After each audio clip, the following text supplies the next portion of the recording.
Donc je disais oui, je n'achète pas de produits de beauté par exemple, j'ai pas genre de crème, d'exfoliant, de gommant, de soins, de trucs comme ça. Et le maquillage que j'achète c'est vraiment le strict minimum. J'ai du mascara, une ombre à paupières, du blush, voilà quoi. Les habits, j'en achète vraiment plus à l'heure actuelle, mais il y a eu une époque où j'achetais beaucoup d'habits. Et comme j'ai déjà expliqué, c'était presque des pulsions. En fait, j'ai vraiment besoin d'être entourée de beaucoup de choses. Bon, déjà, par exemple, rien que derrière, vous voyez, j'ai vraiment beaucoup de livres en fait. Mais j'ai également beaucoup de tout. J'ai beaucoup de nourriture, j'ai beaucoup de bibelots, j'ai beaucoup de souvenirs, je garde tout, les tickets de caisse, les tickets de musée, absolument tout en fait. J'ai beaucoup de mal à jeter et j'aime beaucoup être très entourée, sinon je me sens vraiment pas bien. Et ben c'est la même chose en fait, lorsque je vais vraiment pas bien, j'ai très envie d'acheter. Et je faisais ça beaucoup. Et puis finalement, il y a quelques temps quand même, hein, j'ai vraiment pratiquement arrêté d'acheter des habits parce que c'est pas éthique quoi. Salut Amy, je suis une peut-être future doctorante et finis actuellement un master en cinéma d'animation. Je suis sensible à ton instar, à plein de problématiques comme le véganisme, le féminisme, pour n'en citer que deux, et j'aimerais aborder éventuellement des questions d'éthique dans mes potentiels futurs travaux de recherche. Est-ce que dans l'absolu, dans le cas où tu prends cette voie, tu serais tenté par d'éventuels travaux communs avec des collègues doctorants autour de questions de société en croisant les disciplines? Absolument. Honnêtement, vraiment beaucoup. Vraiment. C'est quelque chose qui m'intéresserait beaucoup. Alors, je dois vous avouer qu'en fait, il y a quelque chose qui manque un peu dans ma vie, j'ai l'impression. C'est la proximité avec des gens qui sont dans une démarche qui serait la mienne au niveau de la littérature. Pas forcément eux la littérature, mais vous voyez cet esprit de recherche et d'engagement tout en étant voilà, dans une recherche aussi artistique. Je connais personne en fait qui est comme ça et des fois ça me manque vraiment beaucoup. Donc oui, tout à fait. Absolument. Quelle est ta relation avec tes élèves en tant que youtubeuse? Alors il y a aussi des questions sur ça. Est-ce que mes élèves ont vu mes vidéos? Alors vous devez déjà comprendre que mes élèves c'est des adultes hein, quand même. Alors après des adultes, il y en a qui ont mon âge, il y en a qui sont même plus jeunes. Non, alors tout le monde ne sait pas que je suis youtubeuse, hein. Enfin que je suis youtubeuse, que je fais des vidéos sur YouTube. Il y en a beaucoup qui le savent, bah ils sont très contents, il n'y a pas de problème. Oui, mes élèves ont déjà vu mes vidéos. Oui, des collègues ont déjà vu mes vidéos. Non, mais tout va bien. Franchement, je suis pas quelqu'un de... Il n'y a pas de problème. En quoi consistent les épreuves orales de l'agrégation? Comment te sens-tu? Plein de soutien? Des voyages planifiés? Ah, merci pour le soutien. Il y a 4 euros à l'agrég. Il y a une leçon. Donc c'est sur les œuvres au programme en littérature française. Une leçon, donc on la prépare pendant 6 heures, je crois. Et puis après, on doit parler pendant genre 40 minutes, il me semble. Donc c'est vraiment une leçon. Genre vous avez un thème. Par exemple, je sais pas moi, les portes dans l'éducation sentimentale. Vas-y, débrouille-toi. Il y a un commentaire de texte. Ça c'est sur les œuvres de littérature comparée. Il y a... Donc c'est plutôt un commentaire composé, il me semble. Il y a une explication de texte sur quelque chose qui était au programme et il y a une explication de texte surprise, c'est-à-dire sur un ouvrage qui n'est pas du tout au programme. Je me sens pas très bien parce que en fait j'ai vraiment pas confiance en moi. Déjà j'étais extrêmement surprise d'être admissible. Je n'y croyais même pas. Enfin... Et là en fait je sature, j'ai vraiment saturé et j'ai beaucoup de mal à réviser à l'heure actuelle.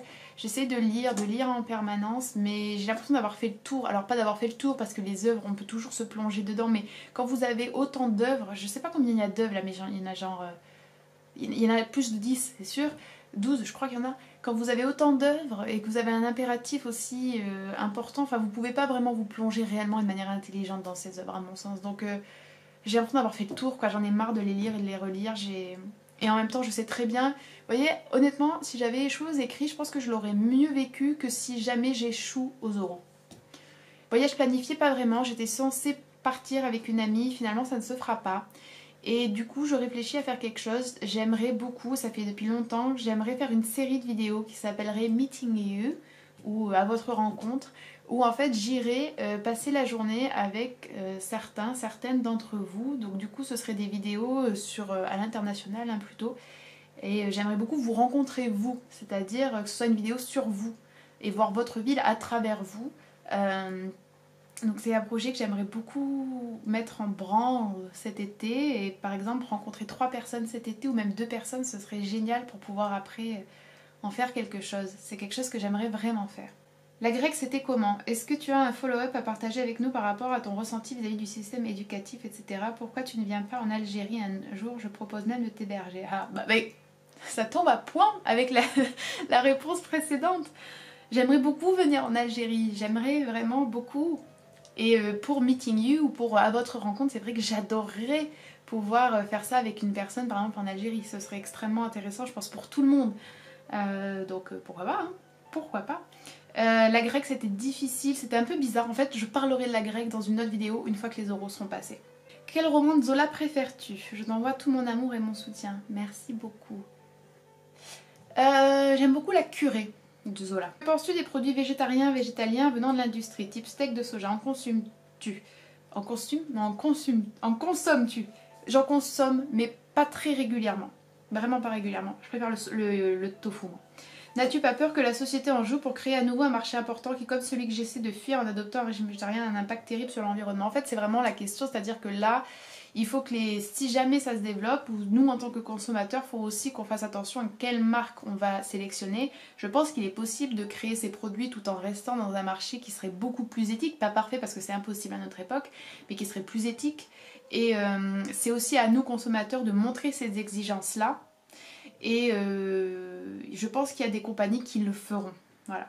J'aimerais savoir si tu écris des poèmes ou des récits narratifs. Et quel type de musique écoutes-tu? Ah oui, j'ai aussi oublié de répondre à la question sur la musique avant.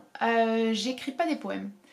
Non, j'écris pas de poèmes. Par contre, oui, j'écris de la fiction, du coup narrative classique. Enfin classique, voilà. Ça fait longtemps que j'ai pas écrit. On va pas reparler de ça parce que c'est vraiment la souffrance un petit peu de ma vie. Quel type de musique j'écoute? J'écoute beaucoup de choses. J'écoute de la musique classique, j'écoute de la musique japonaise et coréenne, j'écoute beaucoup de metal, hard rock, rock japonais. Au niveau coréen, j'écoute plutôt de la musique de la tranquille, des groupes un peu indie, j'aime bien. J'aime beaucoup la musique arabe aussi, du coup là je suis plutôt dans des trucs un peu classiques. Et sinon... J'aime beaucoup écouter la musique que j'écoutais quand j'avais 15 ou 16 ans. J'aime toujours écouter des groupes genre américains je sais pas comment on pourrait appeler ça, de démo punk, truc un peu comme ça. J'aime écouter ça, tout simplement. Dehors des jours, moments où tu travailles et étudies, combien passes-tu de temps environ sur les réseaux sociaux? Est-ce que cela te convient ou c'est trop, pas assez? Bon après-midi. C'est une bonne question, en fait je pourrais pas trop y répondre parce que j'ai jamais vraiment calculé. Je trouve que j'y passe trop de temps. Dans le sens où j'aimerais créer plus et mettre plus en ligne. Et je suis plutôt dans la consommation. Bon après elle est aussi intéressante parce qu'il y a beaucoup de vidéos, beaucoup de posts, beaucoup de gens qui font des trucs très intéressants en ligne, donc voilà. Mais non, j'aimerais y passer plus de temps parce qu'honnêtement j'aimerais reprendre un blog, j'aimerais poster des vidéos plus souvent, j'aimerais m'engager dans mes projets sur des vidéos, des séries de vidéos. Donc non, j'aimerais passer plus de temps dessus mais j'ai pas le temps en ce moment et en plus c'est aussi financièrement c'est un gros investissement. J'aimerais connaître tes origines. Tu as toujours été bilingue, pourquoi faire davantage de vidéos en anglais? Est-ce ta langue d'origine? Alors je fais plus de vidéos en français quand même. Non, ce n'est pas du tout ma langue d'origine. Hein. Je suis française, et je n'ai pas toujours été bilingue du tout. En fait, j'avais jamais mis un pied dans un pays anglophone avant d'avoir, je crois, 19 ans. Donc c'est pour vous dire. Non, j'ai juste appris et j'aime beaucoup cette langue, donc c'est quelque chose qui est devenu très naturel pour moi. C'est vrai qu'à l'heure actuelle, même si évidemment mon anglais n'est pas parfait, je le ressens comme étant une langue presque maternelle. Ouais, vraiment. En tout cas, c'est pratiquement au même niveau que le français, ça se manifeste différemment dans différents domaines, mais c'est des fois une langue de premier choix en fait pour moi. Après, je suis pas quelqu'un qui est obsédé par avoir l'accent parfait, le truc parfait, etc. Non, moi, c'est pas du tout ma recherche de la langue. Je me sens très confortable en anglais, ça me suffit. Des restaurants à conseiller, Hank, pas très original, mais les burgers de Hank sont vraiment très bons. Beaucoup plus cher mais très bon, le potager de Charlotte à Paris qui est délicieux. Fais-nous tes favoris. Écoutez, j'ai pas de favoris parce que je suis vraiment une personne pas très intéressante qui consomme pas des trucs très intéressants. Allez, c'est parti pour les questions plus perso, je vais y répondre très rapidement cette fois-ci, celle-là. J'aimerais savoir ce que tu penses des expériences en biologie qu'on fait avec les animaux morts dans le cadre du lycée. Je suis en terminale et on a fait un TP avec des grenouilles par exemple, et lorsqu'on est en classe à deux, on peut éviter de manipuler. Mais lors du TP de bac, j'ai demandé à ma professeure, c'est impossible de refuser de manipuler sur des animaux sous peine d'avoir 0. Du coup, j'aimerais avoir ton avis, merci. Je trouve ça totalement incroyable et ridicule étant donné qu'à l'heure actuelle il y a des logiciels qui permettent d'effectuer des dissections qui sont plus vraies que nature. Donc non, c'est tout simplement que les gens sont encore dans un paradigme vieux comme le monde et qui sont totalement spécistes et qui comprennent pas du tout que c'est une vraie revendication, donc ça m'énerve. En tant que végane, bon ça j'ai déjà répandu sur les animaux domestiques. Je ferai une vidéo sur les animaux domestiques, ne vous inquiétez pas. Où trouves-tu de la mode éthique? Est-ce cher? En fait, je n'en trouve pas, tout simplement parce que oui, c'est très très cher. Les gens qui vous disent le contraire, c'est des menteurs. Ou alors il faut acheter de seconde main, d'occasion, ce que je ne fais pas à l'heure actuelle. En fait, tout ce que je fais en ce moment, c'est que je n'achète plus. Ça fait genre des mois et des mois que j'ai pas acheté d'habits. Donc voilà, je réfléchirai à comment faire lorsque la question se posera. Sinon, si, il y a quand même des petites choses. J'achète très très rarement, mais par exemple sur des petites compagnies qui sont genre féministes ou véganes et où je sais qu'ils font attention, mais ça va être quoi, un t-shirt quoi. Donc j'ai pas vraiment de conseils à ce niveau-là. Par contre, il y a... Ouais, non, sinon non. Je voulais savoir ce que tu pensais du nouvel intérêt qui s'est porté récemment sur les cristaux, les vibrations, l'énergie, les affirmations, la loi de l'attraction.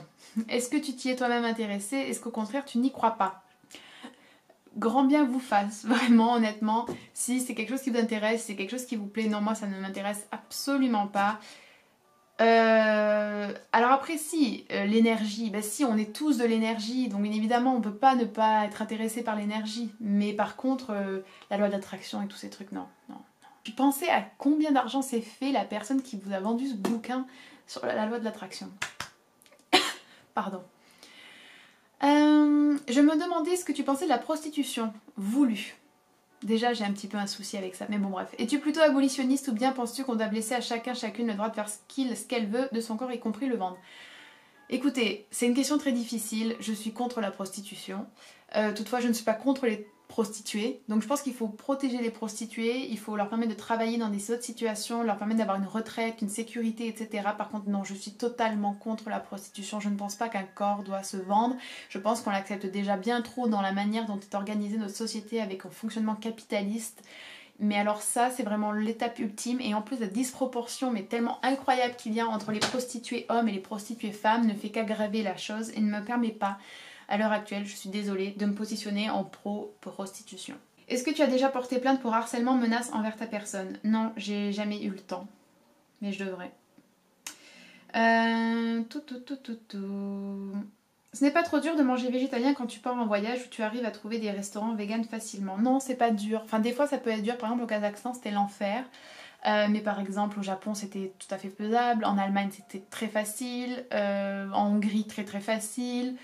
À Myanmar, très facile. Donc non, c'est facile. Mais c'est sûr que ça demande plus de travail que chez vous avec le petit supermarché Naturalia en bas. Si tu deviens professeur un jour, qu'est-ce que tu aimerais apporter à tes élèves? Quel souvenir voudrais-tu leur laisser de toi? Alors je suis déjà prof, mais je pense que tu veux dire genre si j'étais prof avec des élèves en lycée ou en collège, j'espère pas le collège, ou à l'université plus tard un jour, peut-être, espérons. J'aimerais pas particulièrement leur laisser un souvenir, honnêtement je suis pas trop dans une démarche de je voudrais que vous vous souveniez de moi comme ça. Bien sûr si les enfants, si les étudiants se souviennent de moi, même mes étudiants actuels d'une manière positive, c'est très très gentil. J'aimerais en tout cas leur apporter une confiance en eux, leur montrer qu'ils sont intelligents, leur montrer qu'ils valent quelque chose, qu'ils se fassent plus confiance. J'aimerais vraiment les encourager dans cette voie-là. Et j'aimerais surtout les étudiantes féminines. Et puis un certain sens critique, étant donné que je m'intéresse beaucoup à toutes ces choses-là et que j'en parle énormément en cours de véganisme, de féminisme, d'anticapitalisme, etc. Donc c'est vraiment les choses qui me tiennent à cœur, mais j'aimerais surtout qu'ils deviennent plus forts, quoi. Hello, alors pour ta FAQ, j'aurais aimé savoir si tu es en contact avec Esther depuis votre vidéo ensemble et si tu envisages de faire des vidéos avec un ou une autre youtubeuse. Non, je ne suis pas en contact avec Esther. En fait, il faut savoir que Esther et moi, déjà, on se parlait pas beaucoup à la base, hein, donc voilà. Est-ce que j'envisage de faire des vidéos? Non, pas vraiment. Alors en fait, peut-être avec quelques-uns, j'aimerais bien, parce que j'ai un projet que j'aimerais faire, mais ce serait plutôt d'ailleurs avec vous. Je suis plus intéressée par faire des collaborations avec vous que des collaborations avec d'autres youtubeurs. Alors après il y a des youtubeurs que j'aime beaucoup, enfin des youtubeurs que j'aime beaucoup, dont j'apprécie le travail et je suis sûre que c'est aussi des personnes très très gentilles. Maintenant s'il faut être honnête avec vous, je suis pas une grande fan de tous ces trucs de communauté, de réseau. En plus je trouve qu'il y a quand même pas mal de trucs qui me plaisent pas derrière, de recherche, de vues, c'est pas ma personnalité, je suis pas comme ça.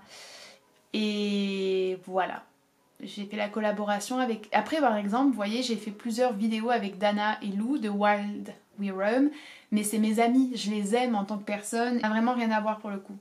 Non, je trouve qu'il y a, franchement, il y a beaucoup d'hypocrisie sur YouTube, à mon sens. Mais il y a aussi beaucoup de choses très très belles et de personnes que j'aime beaucoup et... Enfin, je veux dire, il y a aussi des gens que je suis, qui me suivent et on se parle pas beaucoup, mais je les respecte et je les admire pour leur travail qu'ils font. Donc, faut pas non plus, c'est pas, j'ai pas une opinion totalement négative sur ça. Par contre, faut aussi quand même avoir un peu de discernement aussi. Je me demandais si tu as lu Soumission par Michel Houellebecq. Pas du tout. Désolée. Quelle est ta définition du bonheur? J'en avais déjà parlé dans une autre Q&A. J'avais répondu à un truc du genre... liberté, honnêteté, recherche de bonté et surtout éradication des désirs. Je pense que quand on n'a plus de désirs, on atteint un certain stade de bonheur. Alors oui, beaucoup de questions sur comment je fais pour supporter en fait la violence du quotidien, les discriminations, l'agressivité, la souffrance de toutes ces personnes et de tous ces êtres vivants autour de moi. Écoutez, j'ai fait une vidéo qui s'appelle Trop consciente ou un truc du genre, je la mettrai quelque part. C'est dur en fait, vraiment j'ai pas de méthode miracle, il y a des jours où vraiment j'en ai marre, je ne peux plus, je ne veux plus. Et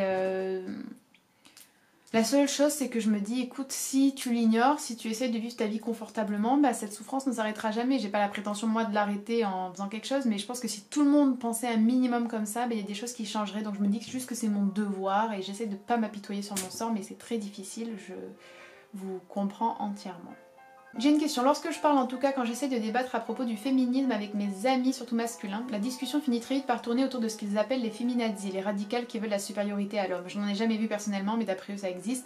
Pourquoi penses-tu qu'ils bifurquent directement sur cette dérive du féminisme au lieu de parler du réel féminisme? Ça empêche tout réel débat, c'est dommage. Mais écoute, je pense que la réponse est dans ta question, c'est parce qu'ils n'ont pas envie de débattre, tout simplement. Lorsque les hommes n'ont pas envie de voir que le féminisme c'est quelque chose d'important et lorsqu'ils n'ont pas envie d'être mis face à leur propre misogynie, bah ils te disent qu'en fait les féministes c'est des dingues, des féminazis qui veulent le pouvoir. Je pense aussi que c'est parce que beaucoup d'hommes en fait de manière totalement inconsciente sont incapables d'envisager des rapports d'égalité. Ils sont dans un tel schéma de domination que lorsqu'on leur parle de lutte sociale ou lorsque même, que ce soit féminisme ou antiracisme, les blancs c'est un peu la même chose, ils imaginent toujours une hiérarchie, toujours un rapport de domination. Ils sont incapables d'imaginer qu'on puisse vouloir une égalité, une équité, qu'on puisse avoir un certain équilibre. Et ça c'est totalement, c'est une preuve en fait du patriarcat et de leur misogynie. Pourquoi mon pseudo? Écoutez, mon pseudo je l'ai tout simplement inventé à une époque où je ne voulais pas et je ne veux toujours pas mettre mon nom en ligne. Et à cette époque là je regardais beaucoup de trucs fétichistes, de modèles photos fétichistes, etc. Et elles avaient toujours des noms en A, genre apnéa, apréla, des trucs comme ça. Et du coup Anastasiya. Peux-tu nous dire ce que tu aimes le moins dans chaque religion? Explique un peu ta spiritualité. J'ai fait une vidéo un petit peu là-dessus. Alors écoutez, ce que j'aime le moins dans les religions en général, c'est tout simplement leur misogynie, les dogmes et le fait qu'il y a toujours cette exigence du corps qui doit être couvert, qui doit être pur, etc. Et l'être humain qui est au centre de tout, alors qu'en réalité, non, Dieu devrait être, enfin Dieu, la puissance divine devrait être au milieu de tout. Et nous, on devrait être au même niveau que toutes les autres créatures de cette terre. Je pense que la religion est malheureusement très humaine en fait, et c'est ça que j'aime le moins dans la religion. Voilà, écoutez, je vais m'arrêter là parce que je viens de filmer 40 minutes de vidéo, donc stop. J'espère que ça vous aura intéressé. N'hésitez pas à me suivre sur Twitter, sur Instagram, et si vous le voulez, à m'aider, à me soutenir avec 1 € par mois sur Patreon, ça m'aide beaucoup pour faire des vidéos. Et je vous dis à la prochaine. Merci pour vos questions très intéressantes, très diverses et très osées parfois, et bye bye.